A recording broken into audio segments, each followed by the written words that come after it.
Bonsoir à toutes et à tous. C'est un plaisir pour moi de prendre la parole ce soir. Je tiens à saluer bien sûr tous les diplômés, les collaborateurs et puis les étudiants qui nous font le plaisir d'être présents. Allez, je vais essayer de rebondir directement sur les propos de Stanislas, de parler de croissance et de sens. Je pourrais très bien faire une présentation détaillée du plan stratégique, mais je pense que là ce serait assez soporifique. Et quitte à se retrouver, autant que ce soit en vous donnant un peu d'enthousiasme. Alors, la croissance, bien évidemment, certains d'entre vous renouent les liens peut-être pour la première fois ce soir, après quelques années de liens distendus, d'éloignement. Il faut dire que les 18 derniers mois n'ont pas facilité la proximité. Quoi qu'il en soit, vous l'avez sans doute vu, l'école, depuis que vous êtes partis pour certains d'entre vous, ou depuis que vous êtes arrivés pour d'autres, a connu une forte croissance. Alors bien évidemment, ce n'est pas indépendant du contexte général. Certains se disent, mais par rapport à l'époque que je connaissais, où nous étions tous arrangés dans des promos de 120 étudiants, alors je tiens à préciser que j'ai fait une école d'ingénieur, on était 90, et qu'elle aussi a connu une petite croissance entre-temps. En tout cas, en faisant référence à cette école que vous avez connue, et qui aussi a créé beaucoup de liens, était forte de valeur, eh bien, il faut savoir que d'autres écoles aussi ont connu cette croissance. Et parfois, quand vous les regardez de l'extérieur, vous dites regardez ce que font les autres. Mais la réalité, c'est que tout le monde a grandi. Même celle à laquelle, généralement, l'ESCA se compare régulièrement, qui est du côté de Lille et de Paris, elle aussi a doublé ses effectifs. Plus que doublé ses effectifs. Mais si on prenait le cas de Schema, de Neoma, de Kedge, de l'ESCP, de l'ESSEC, que je connais aussi, eh bien, elles ont toutes eu une forte croissance. Après, c'est le sens qu'on donne à cette croissance. Alors c'est vrai qu'à l'ESCA, il y a eu un choix qui a été fait en 2016. C'est pas moi qui l'ai pris. C'était une décision de gouvernance. Et sincèrement, je l'entérine complètement en tant que directeur général. Alors bien sûr, parce que c'est pas uniquement parce que Stanislas de Gatine est présent et membre du bureau du conseil d'administration, c'est que c'était aussi un choix très pertinent. Ce développement, cette croissance, elle se fait aussi en lien avec les territoires. Certaines écoles ont fait le choix de la croissance en ayant des campus qui avoisinent 5, 6, 7, bientôt 12 000 étudiants.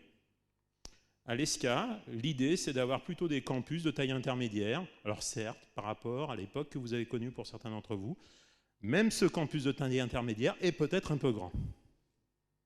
Et c'est vrai qu'on vise généralement, on va dire, entre 1500 et 2500 étudiants, peut-être sur nos campus à terme. La réalité, c'est que par rapport à ces campus, l'idée, c'est de conserver d'une façon ou d'une autre la logique de proximité que vous pouviez apprécier, vous, quand vous étiez étudiant. Cette logique de proximité, elle est toujours plus facile à 1500 qu'à 10 000, ça va sans dire. C'est aussi une logique de proximité avec les familles, et on sait que les études coûtent de plus en plus cher. Et sur le plan logistique, c'est toujours plus facile d'aller faire ces études finalement dans un rayon de 3 heures. Et si je vous dis ce rayon de 3 heures, c'est qu'avec notre futur campus à Strasbourg, que l'on a annoncé en juillet dernier, eh bien, l'ESCA sera la seule école de management triplement accréditée en France à proposer ces formations à moins de 3 heures de route ou de transport pour 90% de la population française. Ça a une autre conséquence, c'est que derrière, il y a cette logique de proximité avec tous les acteurs économiques des territoires, les grands groupes, mais également les PME, les ETI. C'est aussi une façon de répondre à un sujet qui revient régulièrement et que j'évoquais encore cet après-midi dans le cadre de la conférence des grandes écoles dans la commission territoire, c'est comment, d'une façon ou d'une autre, dans les années à venir, contribuer aussi à la revitalisation de ces territoires en France grâce à une réindustrialisation raisonnée. Et c'est là où aussi on parle de sens, une réindustrialisation qui tient compte des grandes transitions sociétales et écologiques du moment. Cette logique de sens, à l'ESCA, outre cette logique de croissance, elle se traduit aussi par une réforme pédagogique. Et là, je ne me trompe pas en parlant de Franck Gavoil et non de Franck Caderet, c'est qu'au niveau du programme Grande École, il y a une profonde mutation qui a été opérée récemment, entre autres pour tenir compte à la fois de la réforme du baccalauréat, mais également d'évolution des métiers. Alors c'est vrai que cette logique, c'est de se baser sur davantage d'ouverture culturelle. C'est pour ça que nous accordons de plus en plus dans ce programme de l'importance aux humanités et aux mathématiques. Le volume horaire de mathématiques, alors que globalement va plus ou moins s'alléger en lycée, le volume horaire de mathématiques à l'ESCA va doubler, non pas pour compenser, mais pour aller plus loin. Le volume horaire en humanité va augmenter. On parlait de géopolitique. Aujourd'hui, comprendre le monde, participer au développement des entreprises, c'est aussi mieux connaître les relations internationales et les grands enjeux sociétaux. C'est aussi avoir peut-être davantage de cours de sociologie, de philosophie, parce que ça peut contribuer d'une façon ou d'une autre à une meilleure perception des enjeux du développement durable, de la responsabilité sociétale des organisations. Tous ces sujets sont au cœur de la réforme pédagogique du programme Grande École. Mais je dirais que là aussi, donner du sens, ce n'est pas uniquement du sens dans la pédagogie, c'est aussi du sens dans l'ouverture à l'autre.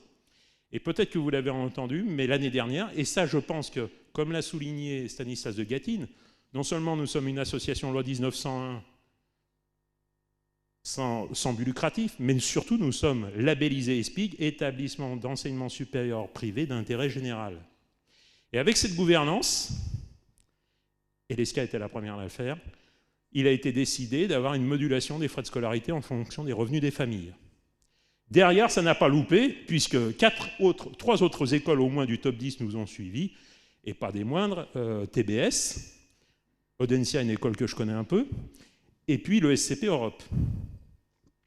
Voilà, et ça, je pense que c'est aussi revenir un peu, et je vais bientôt m'arrêter, mais vous savez, une fois que j'ai le micro, je ne m'arrête plus, généralement. Mais je vais faire en sorte d'être constructif. En tout cas, il faut revenir aussi à ce qui a fait la force de l'ESCA pendant de nombreuses années, c'est d'innover et de prendre le lead sur de nombreux sujets, qui sont à la fois des sujets académiques, mais des sujets sociétaux.